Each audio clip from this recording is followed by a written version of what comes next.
ദൈവത്തിൻ്റെ മാറ്റമില്ലാത്ത നാമത്തിന് മഹത്വമുണ്ടാകട്ടെ. സഭ നമുക്കായി നമ്മുടെ ധ്യാനത്തിനായി നൽകിയിരിക്കുന്ന ചിന്താവിഷയം അശരണരോടും പാർശ്വവൽക്കരിക്കപ്പെടുന്നവരോടും കൂടെ ആയിരിക്കുക എന്നുള്ളതാണ്. Being with outcast and marginalised. വാക്കുകൾ ഒരുപക്ഷെ എത്രത്തോളം നിങ്ങൾക്ക് മനസ്സിലാകുന്നു എന്നെനിക്ക് അറിയില്ല, എങ്കിലും ആശയങ്ങളിലൂടെ നിങ്ങൾക്ക് ഈ വിഷയം മനസ്സിലാകുവാൻ സാധിക്കട്ടെ എന്ന് ഞാൻ ദൈവത്തോട് പ്രാർത്ഥിക്കുകയാണ്. കുറച്ചു കാലം മുൻപ് വരെ നമ്മുടെ നാട്ടിലും നമ്മുടെ ചുറ്റുപാടിലുമൊക്കെ ജാതീയവും വംശീയവുമായ ഒതുക്കപ്പെടലുകൾ അനുഭവിച്ചിരുന്ന വിഭാഗങ്ങളെ വിശേഷിപ്പിച്ചിരുന്ന വാക്കുകളാണ് പാർശ്വവൽക്കരിക്കപ്പെട്ടവർ അല്ലെങ്കിൽ അശരണർ എന്നുള്ളത്. ജാതീയ ഐത്തവും അടിച്ചമർത്തലും മാത്രം അനുഭവിക്കുന്നവർ അല്ല അശരണരും പാർശ്വവൽക്കരിക്കപ്പെട്ടവരും എന്നുള്ളതാണ് ഈ നൂറ്റാണ്ടിലെ ഈ കാലഘട്ടത്തിൻ്റെ യാഥാർത്ഥ്യം. ജാതീയവും വംശീയവുമായ വേർതിരിവുകൾ അനുഭവിക്കുന്നവരോടൊപ്പം മനുഷ്യനിർമ്മിതമായ പ്രത്യേക പ്രിവിലേജുകൾ അപ്രാപ്യമായിട്ടുള്ള സമൂഹത്തെയും നമുക്ക് അശരണരെന്ന് പറയുവാനായിട്ട് സാധിക്കും. എന്താണ് ഞാൻ പ്രിവിലേജുകൾ എന്നതുകൊണ്ട് ഉദ്ദേശിക്കുന്നത്? മറ്റുള്ളവർക്ക് ലഭ്യമാകാത്ത ചില പ്രത്യേകമായ സൗകര്യങ്ങൾ, ചില സ്വാധീനങ്ങൾ, ചില നന്മകൾ നമ്മൾ അനുഭവിക്കുന്നുണ്ടെങ്കിൽ നമ്മൾ പ്രിവിലേജുകൾ ഉള്ളവരാണ്. അതായത് ധനവാൻ, ദരിദ്രൻ, ഉയർന്നവൻ, താഴ്ന്നവൻ, ഭരിക്കുന്നവൻ, ഭരിക്കപ്പെടുന്നവൻ, അധികാരി, വിധേയി, അങ്ങനെയുള്ള വേർതിരിവുകൾ, അത്തരത്തിൽ പ്രിവിലേജുകൾ അനുഭവിക്കുവാൻ സാധിക്കാതെ വേർതിരിവുകൾക്കുള്ളിൽ ജീവിക്കുന്ന മനുഷ്യരെയും പാർശ്വവൽക്കരിക്കപ്പെട്ടവർ, ഒതുക്കപ്പെട്ടവർ എന്ന് മനസ്സിലാക്കുവാനായിട്ട് സാധിക്കും. കാലാകാലങ്ങളായി പിന്നിലാക്കിപ്പോയ സമൂഹങ്ങളും പൊതുധാരയിൽ നിന്ന് മനഃപൂർവ്വം മാറ്റി നിർത്തപ്പെട്ട മനുഷ്യരും ജീവിതത്തിലെ നിസ്സഹായതയുടെ അനുഭവങ്ങളിൽ മറ്റൊരു മനുഷ്യൻ്റെ മുൻപിൽ കൈനീട്ടേണ്ടി വരുന്നവരും, ദാരിദ്ര്യത്താൽ വിശപ്പും ദാഹവും അനുഭവിക്കുന്നവരും, ആത്മാഭിമാനം കവർച്ച ചെയ്യപ്പെടുന്നവരും, അന്യായമായി ദ്രോഹിക്കപ്പെടുന്നവരുമൊക്കെ പാർശ്വവൽക്കരിക്കപ്പെട്ടവരാണ്. അവർ അശരണർക്ക് ഉദാഹരണമാണ്. സമൂഹത്തിൽ സമ്പത്ത് കൊണ്ടും സ്ഥാനമാനങ്ങൾ കൊണ്ടും സാമൂഹിക ശ്രേണി തലങ്ങളിലെ മേൽക്കോയ്മ കൊണ്ടും വിശേഷമായ നന്മകൾ അനുഭവിക്കുന്ന ഒരു വിഭാഗം, അത്തരത്തിലുള്ള ഒരു നന്മകളും അനുഭവിക്കുവാൻ സാധ്യതയില്ലാത്ത, സാഹചര്യമില്ലാത്ത മറ്റൊരു വിഭാഗത്തിൻ്റെ മേൽ നടത്തുന്ന കടന്നാക്രമണത്തെയാണ് പാർശ്വവൽക്കരണം അല്ലെങ്കിൽ അശരണരാക്കപ്പെടുക എന്നതുകൊണ്ട് ഉദ്ദേശിക്കുന്നത്. ഒന്ന് മറ്റൊന്നിനെ ജയിക്കാനും ഒന്ന് മറ്റൊന്നിനെ കീഴ്പ്പെടുത്തുവാനും ശ്രമിക്കുമ്പോഴാണ് പാർശ്വവൽക്കരണം സംഭവിക്കുന്നത് അല്ലെങ്കിൽ അശരണർ ഉണ്ടാകുന്നത്. ബലമായത് ബലഹീനമായതിനെ എപ്പോഴൊക്കെ എവിടെയൊക്കെ അധിനിവേശം അല്ലെങ്കിൽ അധികാരം നടത്തുന്നുവോ അവിടെ ബലഹീനമായത് പാർശ്വവൽക്കരിക്കപ്പെടുകയാണ്. അവിടെ ബലഹീനമായത് അശരണരായി മാറുകയാണ്. ഒരു ഉദാഹരണം ഈ ഇടയ്ക്കുണ്ടായ ഒരു സംഭവത്തിലൂടെ നിങ്ങളെ പറഞ്ഞു കേൾപ്പിക്കാൻ ആഗ്രഹിക്കുകയാണ്.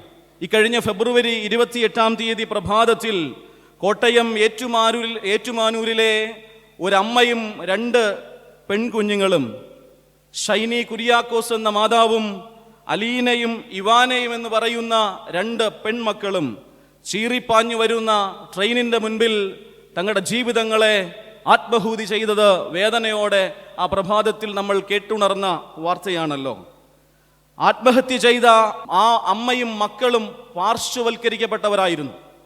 തങ്ങളുടെ ജീവിതത്തിൽ മുൻപോട്ട് പോകുവാൻ ഒരു സാധ്യതയുമില്ല എന്ന് കണ്ടപ്പോൾ, തങ്ങളെ ആരും സഹായിക്കുവാനില്ലെന്ന ബോധ്യമുണ്ടായപ്പോൾ, ദൈവം വരദാനമായി നൽകിയ ജീവനെ ദൈവത്തിന് തന്നെ വിട്ടു നൽകാമെന്ന ചിന്തയിലായിരിക്കാം അവർ ആത്മഹത്യ ചെയ്തത്. ആ അമ്മയും പെൺകുഞ്ഞുങ്ങളും അശരണർ ആയിരുന്നു.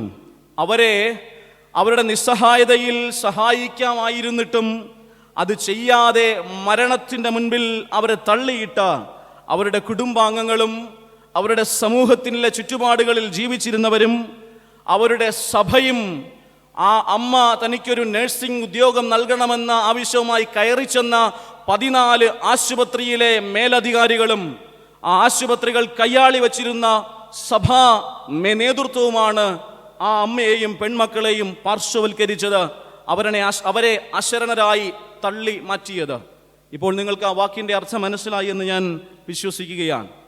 അതായത് ഒരു മനുഷ്യൻ്റെ ദയനീയ അവസ്ഥയിൽ കൈതാങ്ങുവാൻ സാധ്യത ഉണ്ടായിരുന്നിട്ടും അത് ചെയ്യാത്ത സമൂഹമാണ് ആ മനുഷ്യൻ്റെ ബലഹീനതയെ ചോദ്യം ചെയ്യുന്നതും അവളെ ഒതുക്കി നിർത്തുന്നതും. ഇതെല്ലാം ശുദ്ധമായ വ്യക്തമായ തിന്മ എന്നാണ് വേദപുസ്തകം പഠിപ്പിക്കുന്നത്. നഗ്നമായ കൽപ്പനയുടെ ലംഘനം എന്നാണ് വിശുദ്ധ വേദപുസ്തകം ഇതിനെക്കുറിച്ചൊക്കെ പറയുന്നത്.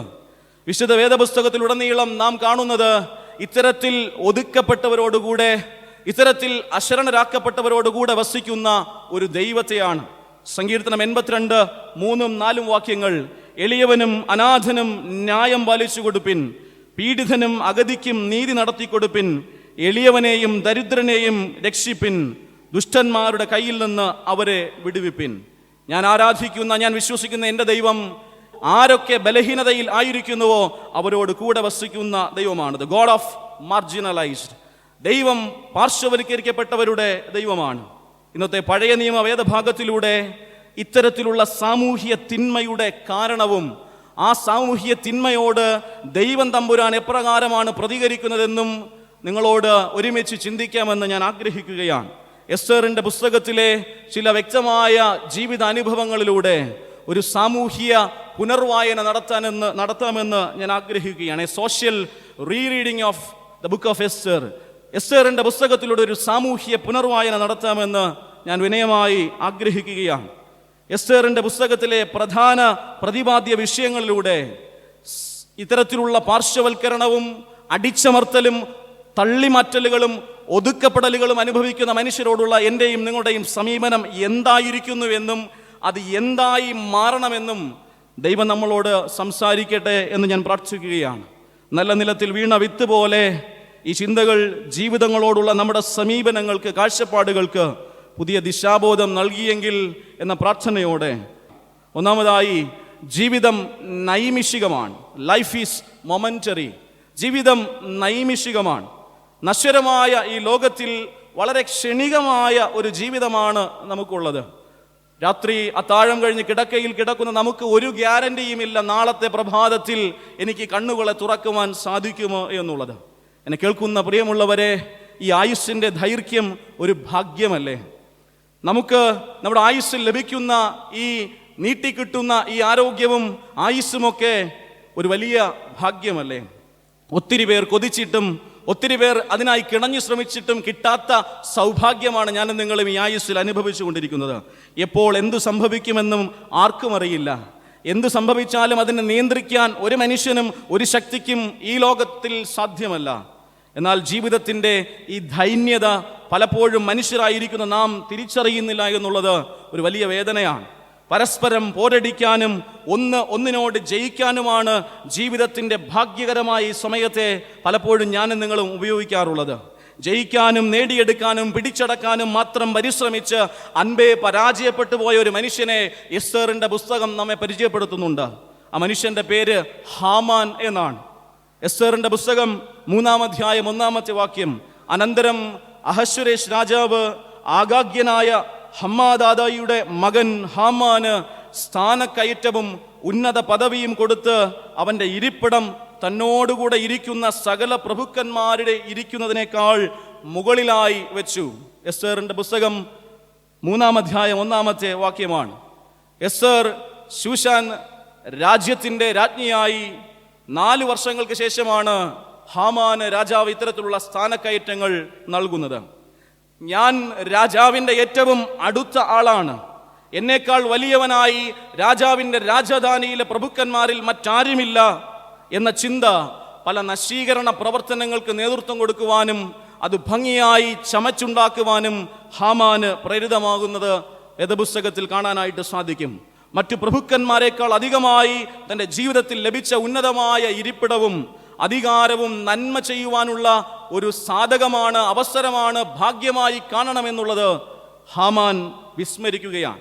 അധികാരത്തിൽ വന്ന ശേഷം തനിക്ക് കിട്ടേണ്ട ആദരവും പ്രത്യേകമായ പരിഗണനകളും നേടിയെടുക്കുന്നതിലായിരുന്നു ഹാമാന്റെ ശ്രദ്ധ മുഴുവനുമായിരുന്നത്. തന്നെ ആരൊക്കെ ബഹുമാനിക്കുന്നുണ്ട്, തന്നെ ആരൊക്കെ ബഹുമാനിക്കുന്നില്ല, തനിക്ക് എന്തൊക്കെ അധികാരങ്ങൾ ഈ ദേശത്തിലുണ്ടെന്നൊക്കെയുള്ള അന്വേഷണ പാച്ചിലായിരുന്നു ഹാമാൻ. അവൻ ചെയ്യേണ്ട ദൗത്യം അവൻ മറന്നുപോയിരുന്നു എന്നാണ് പറഞ്ഞതിൻ്റെ അർത്ഥം. ഞാൻ നന്മ ചെയ്ത് ജനത്തെ സേവിച്ചാൽ എനിക്ക് വന്നു ചേരേണ്ടുന്ന എല്ലാ ആദരവും സ്വയമേവ എനിക്ക് ലഭ്യമാകുമെന്ന് ഹാമാൻ ചിന്തിച്ചില്ല. ഹാമാൻ തനിക്ക് വേണ്ടി ജീവിച്ചു എന്നുള്ളതല്ലാതെ ദേശത്തിൻ്റെ അനുഗ്രഹത്തിന് വേണ്ടി ഹാമാൻ ജീവിച്ചില്ല എന്നുള്ളതാണ് വേദപുസ്തക ചരിത്രം. അമേരിക്കൻ ഐക്യനാടുകളുടെ സ്റ്റേറ്റ് സെക്രട്ടറി ആയിരുന്ന ഹിലാരി ക്ലിന്റൺ രചിച്ച മനോഹരമായൊരു പുസ്തകമുണ്ട്. ഹാർഡ് ചോയ്സസ് എന്നാണ് ആ പുസ്തകത്തിൻ്റെ പേര്. താല്പര്യമുള്ളവർ സമയം കിട്ടുമെങ്കിൽ അത് വായിക്കണം. ജീവിതത്തിൻ്റെ ഒത്തിരി പിടിവാശികൾ മാറ്റിപ്പിടിക്കുവാൻ, ഒത്തിരി മുൻവിധികൾ തിരുത്തി എഴുതുവാൻ ഈ പുസ്തകം നിങ്ങളെ സഹായിക്കും. ഈ പുസ്തകത്തിൻ്റെ 11-ാമത്തെ അധ്യായത്തിൽ പ്രകാരം ഒരു ശീർഷകത്തോടുകൂടെ ഒരു ചരിത്രം അദ്ദേഹം രേഖപ്പെടുത്തുന്നുണ്ട്. റഷ്യ റീസെറ്റ് ആൻഡ് റിഗ്രഷൻ എന്നുള്ളതാണ്. ഈ അധ്യായത്തിൽ 2-ാം ലോക മഹായുദ്ധത്തിൽ നടന്ന ഒരു ചരിത്ര സംഭവം ഹിലാരി ക്ലിന്റൺ രേഖപ്പെടുത്തുന്നുണ്ട്. അതിപ്രകാരമാണ്: 2-ാം ലോക മഹായുദ്ധം നടക്കുന്ന സമയത്ത് പോർക്കളത്തിലായിരുന്ന സൈനികന് 2 ആഴ്ചത്തെ അവധി ലഭിക്കുകയാണ്. ആ 2 ആഴ്ചത്തെ അവധി കുടുംബത്തോടൊപ്പം ആസ്വദിക്കുവാൻ അദ്ദേഹം തൻ്റെ വീട്ടിലേക്ക് വരികയാണ്. തൻ്റെ നഗരമധ്യത്തിൽ വീടിനോടടുത്തെത്തുമ്പോൾ തൻ്റെ നഗരത്തിൻ്റെ തൻ്റെ തെരുവീതികളിലൂടെ ഒത്തിരി സൈനിക വാഹനങ്ങൾ പോകുന്നത് അദ്ദേഹം ശ്രദ്ധിച്ചു. ആ സൈനിക വാഹനത്തിലൊക്കെ മരിച്ചുപോയ ഒത്തിരി പ്രിയപ്പെട്ടവരുടെ ശവശരീരങ്ങളായിരുന്നു കൊണ്ടുപോയത്. അപ്പോൾ അദ്ദേഹം വേദനയോടെ തിരിച്ചറിയുകയാണ്, തൻ്റെ നഗരത്തെയും തൻ്റെ ഭവനമിരിക്കുന്ന ചുറ്റുപാടുകളെയും ഒക്കെ ശത്രുവിൻ്റെ ഷെല്ലാക്രമണം ആക്രമിച്ചിരിക്കുകയാണ്. ബോംബ് സ്ഫോടനങ്ങൾ നടന്നിരിക്കുകയാണ്. അദ്ദേഹം ആ ശവശരീരങ്ങളൊക്കെ നോക്കിക്കൊണ്ട് വേദനയോടെ തൻ്റെ ഭവനത്തെ ലക്ഷ്യമാക്കി മുൻപോട്ട് പോവുകയാണ്. അങ്ങനെ പോകുമ്പോൾ ഒരു നിമിഷം അദ്ദേഹത്തിന് കണ്ണുകളെ വിശ്വസിക്കാനാകാത്ത ഒരു കാഴ്ച കാണുകയാണ്. താൻ ഏറെ സ്നേഹിച്ച തൻ്റെ പ്രിയപ്പെട്ട ഭാര്യ ആ ശവശരീരങ്ങൾക്കിടയിൽ കിടക്കുകയാണ്. അദ്ദേഹം ഓടിച്ചെന്ന് തൻ്റെ പ്രിയതമ്മയെ വാരിയെടുക്കുകയാണ്. ആ ശവശരീരങ്ങളുടെ കൂട്ടത്തിൽ നിന്ന് തൻ്റെ പ്രിയതമ്മയെ വാരിയെടുക്കുമ്പോൾ അദ്ദേഹം തിരിച്ചറിയുകയാണ്, തൻ്റെ പ്രിയപ്പെട്ടവൾ മരിച്ചിട്ടില്ല, അവൾ ജീവനോടെ ഇരിക്കുകയാണ്. എത്രയും വേഗം ആശുപത്രിയിൽ കൊണ്ടുപോയി വിദഗ്ധമായ ചികിത്സകൾ കൊടുത്ത് ആ സൈനികൻ തൻ്റെ ഭാര്യയുടെ ജീവനെ തിരികെ വാങ്ങി. ജീവിതത്തിലേക്ക് ദൈവം അനുഗ്രഹിച്ചൊരു പുനർജന്മം അവൾക്ക് ലഭ്യമായി എന്നാണ് ഹിലാരി ക്ലിന്റൺ എഴുതിയിരിക്കുന്നത്. കേൾക്കുന്ന പ്രിയമുള്ളവരെ, മരണത്തിൻ്റെ വക്കോളം ചെന്ന ആ സ്ത്രീക്ക് ദൈവം അനുഗ്രഹിച്ച് നൽകിയ ജീവിതം, ആ സ്ത്രീ ഒത്തിരി വർഷക്കാലം ഭർത്താവിനൊപ്പം സന്തോഷത്തോടു കൂടെ ജീവിച്ചു. അവർക്ക് അനുഗ്രഹിക്കപ്പെട്ട ഒരു മകനെ ദൈവം ദാനമായി നൽകി. റഷ്യയുടെ പ്രസിഡന്റായ വ്ളാഡിമിർ പുടിൻ ആണ് ആ മകൻ. ദൈവം അധികമായി നീട്ടിക്കൊടുത്ത ആയുസ്സിൽ ദൈവം ദാനമായി നൽകിയ മകൻ റഷ്യയുടെ പ്രസിഡന്റായ വ്ളാഡിമിർ പുടിൻ ആണ്. താൻ ഈ ഭൂമിയിലേക്ക് പിറന്നു വീഴാൻ കാരണമായി തൻ്റെ അമ്മയ്ക്ക് ദൈവം അധികമായി നീട്ടി നൽകിയ ആയുസ്സാണെന്ന ബോധ്യം പോലും ഇല്ലാതെ തൻ്റെ ശത്രു രാജ്യമായ ഉക്രൈനിൽ പിഞ്ചു കുഞ്ഞുങ്ങളെ പോലും കൊന്നുതള്ളുന്ന നിലയിൽ വ്ളാഡിമിർ പുടിൻ അധപ്പതിച്ചത്. താൻ ആവശ്യപ്പെട്ടത് ഉക്രൈൻ രാജ്യം കേട്ടില്ല എന്ന ഒറ്റ കാരണത്താലാണ് ഇത്രയും വലിയ നാശകരമായ പ്രവൃത്തികൾ വ്ളാഡിമിർ പുടിൻ ഉക്രൈൻ്റെ മേൽ നടത്തിക്കൊണ്ടിരിക്കുന്നത്. താൻ പറഞ്ഞതനുസരിച്ചില്ല എന്ന വ്ളാഡിമിർ പുടിൻ്റെ ഈഗോ നിരപരാധികളായ എത്രയോ ജീവിതങ്ങളുടെ സന്തോഷത്തെയാണ് തല്ലിക്കെടുത്തിക്കൊണ്ടിരിക്കുന്നത്. ഉക്രൈനിൽ സംഭവിച്ചത് നമ്മൾ വേദപുസ്തകത്തിൽ നമ്മൾ ചരിത്രത്തിൽ മനസ്സിലാക്കുന്ന കാര്യമാണല്ലോ.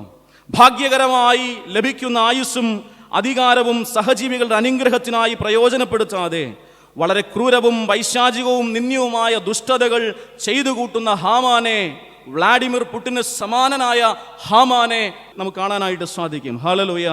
തന്നെ ബഹുമാനിക്കാത്ത മൊർദെഖായിയോട് പ്രതികാരം ചെയ്യുക എന്നത് അധികാരം കൈയാളുന്ന ഹാമാന് നിഷ്പ്രയാസമായ കാര്യമായിരുന്നു. പക്ഷെ എന്താണ് എസ്തേറിന്റെ ചരിത്രം നമ്മെ പഠിപ്പിക്കുന്നത്? മൊർദെഖായിയെ മാത്രം കൊന്നാൽ തനിക്ക് കുറച്ചിലാണ് എന്ന് ചിന്തിക്കുന്ന അധികാരിയായ ഹാമാൻ മൊർദെഖായിയുടെ വംശത്തെ, യഹൂദ വംശജരെ മുഴുവനും കൊല്ലണമെന്ന ഷാഠ്യം നടിക്കുകയാണ്. എസ്തേറിന്റെ പുസ്തകം 3-ാം അധ്യായം 5-6 വാക്യങ്ങൾ. മൊർദെഖായി തന്നെ കുമ്പിട്ട് നമസ്കരിക്കുന്നില്ല എന്ന് കണ്ടിട്ട് ഹാമാൻ കോപം കൊണ്ട് നിറഞ്ഞു. എന്നാൽ മൊർദെഖായിയെ മാത്രം കയ്യേറ്റം ചെയ്യുന്നത് അവന് പുച്ഛകരമായി തോന്നി. എനിക്ക് ക്ഷീണമാണ് മൊർദെഖായിയെ മാത്രം കൊന്നാൽ. അങ്ങനെ ചിന്തിച്ച ഹാമാൻ വീണ്ടും ആലോചന ചെയ്യുകയാണ്. ഹാമാന് മൊർദെഖായിയുടെ വംശമേതാണെന്ന് അറിവ് കിട്ടുകയാണ്. അവൻ യഹൂദനാണ്. അങ്ങനെയെങ്കിൽ യഹൂദന്മാരെ മുഴുവൻ തച്ച് ഉടയ്ക്കണം, യഹൂദന്റെ ജീവിതത്തെ ഇല്ലായ്മ ചെയ്യണമെന്ന അഹങ്കാരത്തിൽ ഹാമാൻ പല പദ്ധതികളും ആവിഷ്കരിച്ചിട്ടുണ്ട്. ആരാണ് ഹാമാന്റെ ശത്രുവായ മൊർദെഖായി? ന്യായപ്രമാണം അനുസരിച്ച് ഒരു യഹൂദൻ ദൈവത്തെ അല്ലാതെ മറ്റൊരു മനുഷ്യനെയും നമസ്കരിക്കാൻ പാടില്ല. തൻ്റെ പ്രാണന് ഹാനിയുണ്ട്, തൻ്റെ ജീവൻ പോലും നഷ്ടമാകും എന്ന് അറിയാമായിരുന്നിട്ടും യഹൂദനായ ന്യായപ്രമാണം വിട്ട് തെല്ലും അകന്നു ജീവിക്കാത്ത മൊർദെഖായി ഹാമാനെ നമസ്കരിക്കാൻ തയ്യാറായില്ല. ലോകത്തിന്റെ അധികാര ശക്തിയാൽ ഒതുക്കപ്പെട്ടവന്റെ പ്രതിരൂപമാണ് മൊർദെഖായി എന്ന് മനസ്സിലാക്കുവാനായിട്ട് സാധിക്കും. മറ്റൊരു പ്രത്യേകതയുണ്ട്, തനിക്ക് ലഭിച്ച സൗഭാഗ്യങ്ങളിൽ മതിമറന്ന മനുഷ്യനല്ല മൊർദെഖായി. അഹശ്വേരോശ് രാജാവിന്റെ പത്നിയായി, ശൂഷൻ രാജധാനിയുടെ രാജ്ഞിയായി തൻ്റെ വളർത്തുമകളായ എസ്തർ ഉയർത്തപ്പെട്ടപ്പോഴും അതിൻ്റെ പേരിൽ ഒരു തരത്തിലുമുള്ള സൗജന്യം നേടുവാനോ അതിൻ്റെ പേരിൽ മറ്റൊരു മനുഷ്യന്റെ മേൽ അധികാരം സ്ഥാപിക്കുവാനോ തയ്യാറാകാത്ത വ്യക്തിത്വത്തിന്റെ ഉടമയായിരുന്നു മൊർദെഖായി. തനിക്ക് ലഭിച്ച അവസരങ്ങളെ തനിക്ക് സാധകമായി പ്രയോജനപ്പെടുത്താൻ മനസ്സിലാത്തവനായിരുന്നു മൊർദെഖായി. യഹൂദന്മാരെ മുഴുവനും കൊന്നുകളയുവാൻ ഹാമാൻ ഒരു കുതന്ത്രം മെനയുകയാണ്. ആ കുതന്ത്രത്തെക്കുറിച്ച് വായിക്കുമ്പോൾ നമ്മുടെ സമൂഹത്തിലുമൊക്കെ ഇന്നും അത് തന്നെയാണല്ലോ ആവർത്തിക്കപ്പെടുന്നതെന്ന് തോന്നിപ്പോകും. എന്താണ് ഹാമാൻ ആലോചിച്ചത്? എസ്തറിന്റെ പുസ്തകം 3-ാം അധ്യായം 8-ാമത്തെ വാക്യം. പിന്നെ ഹാമാൻ അഹശ്വേരോശ് രാജാവിനോട്, നിന്റെ രാജ്യത്തിലെ സകല സംസ്ഥാനങ്ങളിലുമുള്ള ജാതികളുടെ ഇടയിൽ ഒരു ജാതി ചിന്നിച്ചിതറി കിടക്കുന്നു. അവരുടെ ന്യായപ്രമാണങ്ങൾ മറ്റുള്ള സകല ജാതികളുടേതിനും വ്യത്യാസപ്പെട്ടിരിക്കുന്നു. യഹൂദന്മാരെ കുറിച്ചാണ് അഹശ്വേരോശ് രാജാവിനോട് ഹാമാൻ ഇങ്ങനെ പറയുന്നത്. അവർ രാജാവിൻ്റെ പ്രമാണങ്ങളെ അനുസരിക്കുന്നതുമില്ല, അതുകൊണ്ട് അവരെ അങ്ങനെ വിടുന്നത് രാജാവിന് യോഗ്യമല്ല. അല്ലയോ രാജാവേ, അങ്ങ് ഭരിക്കുന്ന ഈ രാജ്യത്തിൽ അങ്ങയെ ബഹുമാനിക്കാത്ത, അങ്ങയുടെ കൽപ്പനകളെ അനുസരിക്കാത്ത ഒരു വിഭാഗമുണ്ട്, അങ്ങ് അറിയുന്നില്ല. എന്നെ കേൾക്കുന്ന പ്രിയ ദൈവജനമേ, ഇത് തന്നെയല്ലേ നമ്മുടെ സമൂഹത്തിൽ ഇന്നാളുകൾ നടന്നുകൊണ്ടിരിക്കുന്നത്?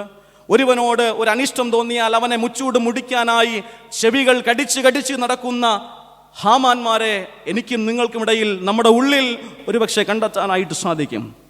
എന്താണ് ഹാമാന് മൊർദെഖായിയോട് ഇത്രയും വലിയ വൈരാഗ്യം, യഹൂദന്മാരോട് ഇത്രയും വലിയ വിദ്വേഷത്തിന് ഹാമാന് കാരണം എന്താണ്? മൊർദെഖായി തന്നെ നമസ്കരിച്ചില്ല എന്നത് മാത്രമൊന്നുമല്ല, ഹാമാന്റെ വംശം പരിശോധിക്കുമ്പോൾ ഹാമാൻ അമാലേക്കനായിരുന്നു എന്ന് കാണാനായിട്ട് സാധിക്കും. യഹൂദന്മാരോട് വംശീയമായ വൈരാഗ്യം വെച്ച് പുലർത്തിയിരുന്നവരായിരുന്നു അമാലേക്കർ. ആ അമാലേക്കനായിരുന്നു ഹാമാൻ എന്ന് കാണുവാനായിട്ട് സാധിക്കും. അതായത് തനിക്ക് വംശീയമായി വിദ്വേഷമുള്ള യഹൂദരെ വംശീയമായി മുച്ചൂട് മുടിക്കാൻ വേണ്ടി ഒത്തിരി പദ്ധതികൾ ആവിഷ്കരിക്കുകയാണ് ഹാമാൻ.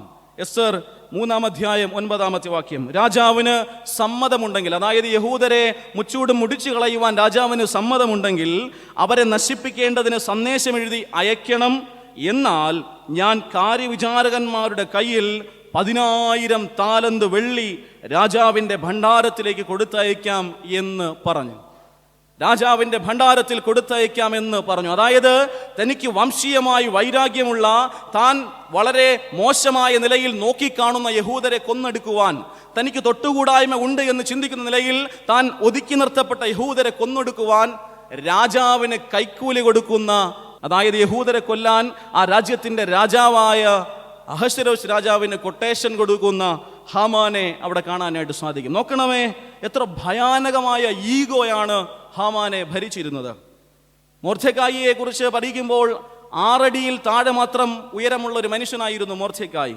അങ്ങനെ 6 അടി മാത്രം പൊക്കമുള്ള മൊർദെഖായിയെ കൊല്ലാൻ ഹാമാനും കൂട്ടാളികളും ഒരുക്കുന്ന കഴുമരത്തിന്റെ ഉയരം എത്രയാണെന്നറിയാമോ?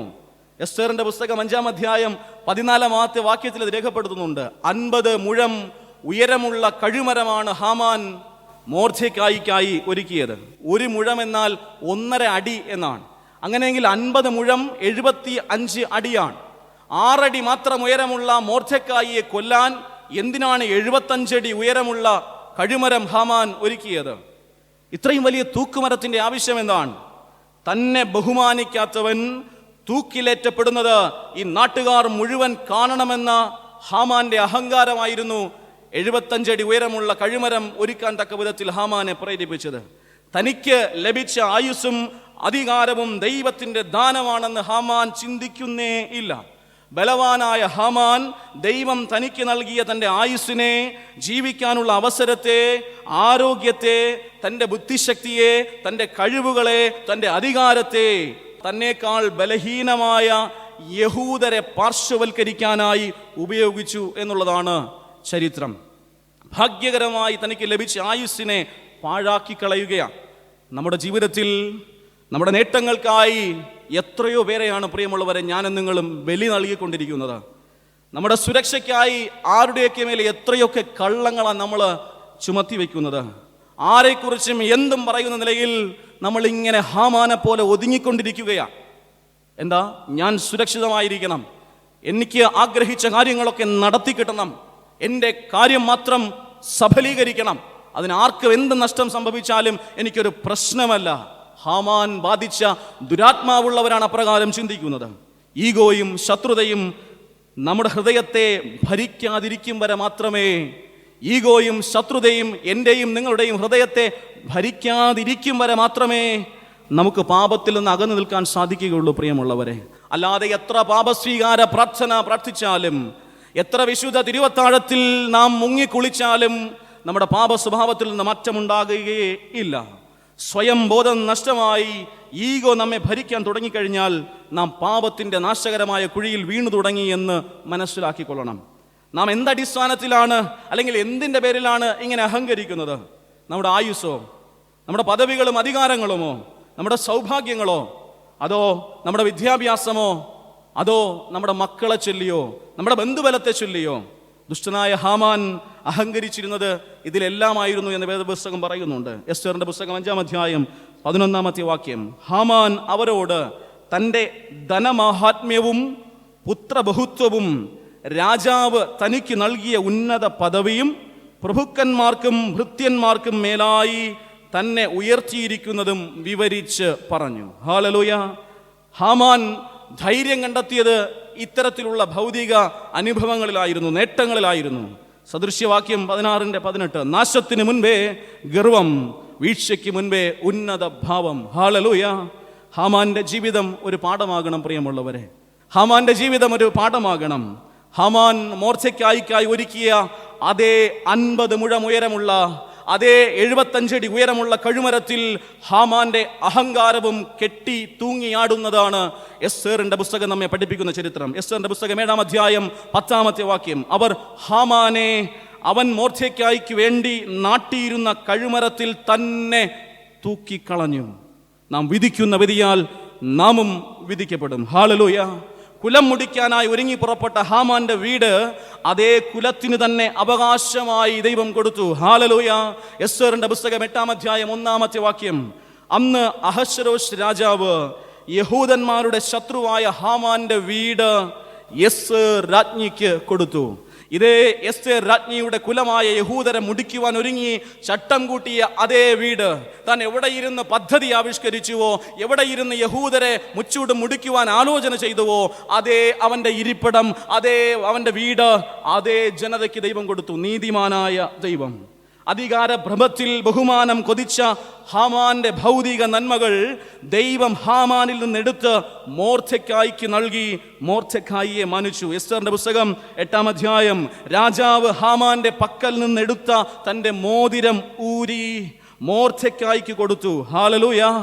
എസ്തേർ മോർദെഖായിയെ ഹാമാന്റെ വീട്ടിന് മേൽവിചാരകനായി വെച്ചു. നിന്ദിക്കപ്പെട്ടവർ അരങ്ങുവാഴുന്ന കാലം ഉണ്ട് പ്രിയമുള്ളവരെ. ഹല്ലേലൂയ! ഒതുക്കപ്പെട്ടവർ സദസ്സു വാഴുന്ന കാലം ഉണ്ട് പ്രിയമുള്ളവർ. ഒരു സംശയവും വേണ്ട. ഞാനും നിങ്ങളും ഒതുക്കപ്പെടുമ്പോൾ, ഞാനും നിങ്ങളും പാർശ്വവൽക്കരിക്കപ്പെടുമ്പോൾ, ഞാനും നിങ്ങളും അശരണരെന്നുമ്പോൾ, ഞാനും നിങ്ങളും നിന്ദിതർ എന്ന് എണ്ണുമ്പോൾ നമ്മൾ ഭരിക്കുന്ന, നമ്മൾ വാഴുന്ന, നമ്മളെ ദൈവം വാഴ്ത്തുന്ന ഒരു സുദിനമുണ്ട്, മറന്നു പോകണ്ട. ഹല്ലേലൂയ! ഇന്നലകളിൽ വന്നുപോയ വീഴ്ചകളെ, തെറ്റുകളെ വീണ്ടും പാപം ചെയ്യാതിരിക്കാനുള്ള അനുഭവങ്ങളാക്കി മാറ്റണം. വന്നുപോയ വീഴ്ചകളെ ഇനിയും ഞാൻ അത് ആവർത്തിക്കാതിരിക്കാനുള്ള പാഠങ്ങളാക്കി മാറ്റണം.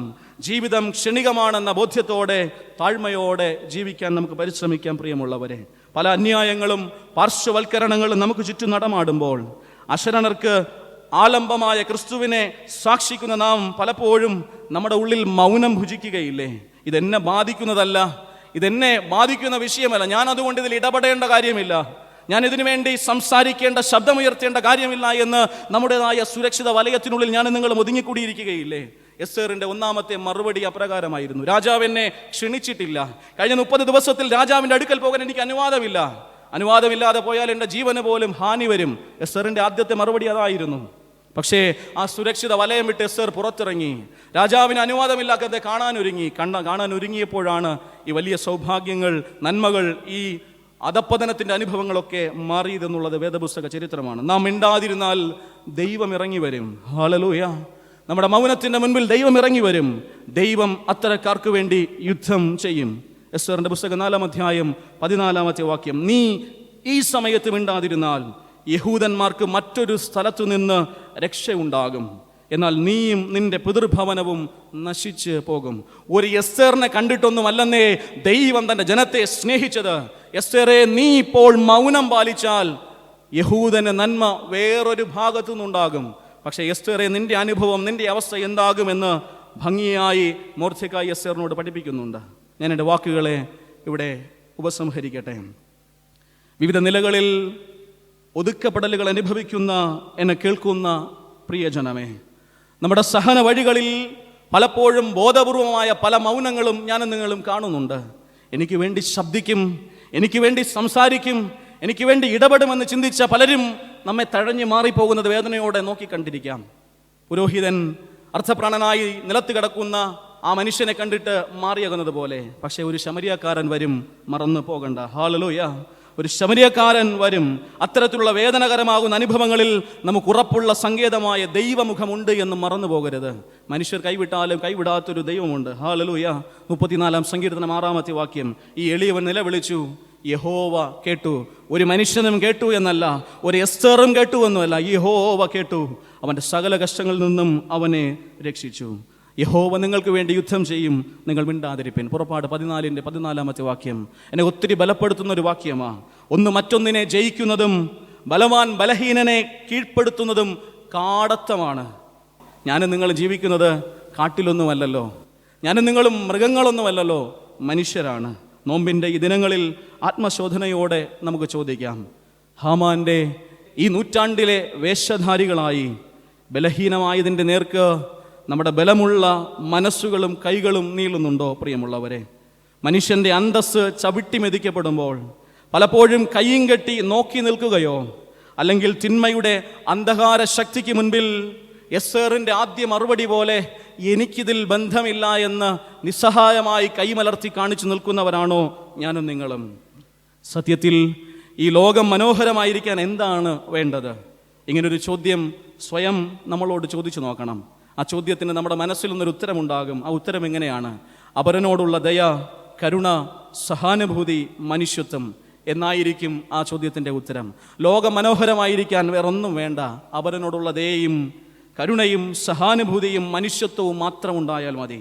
മനുഷ്യത്വമുള്ളവരായി, അശരണരോട് സഹാനുഭൂതി ഉള്ളവരായി, ആ സഹാനുഭൂതി വാക്കുകളിൽ മാത്രം ഒതുങ്ങിപ്പോകാതെ പ്രവർത്തികളാൽ അന്വർത്ഥമാക്കുവാൻ ദൈവം നമ്മെ സഹായിക്കട്ടെ.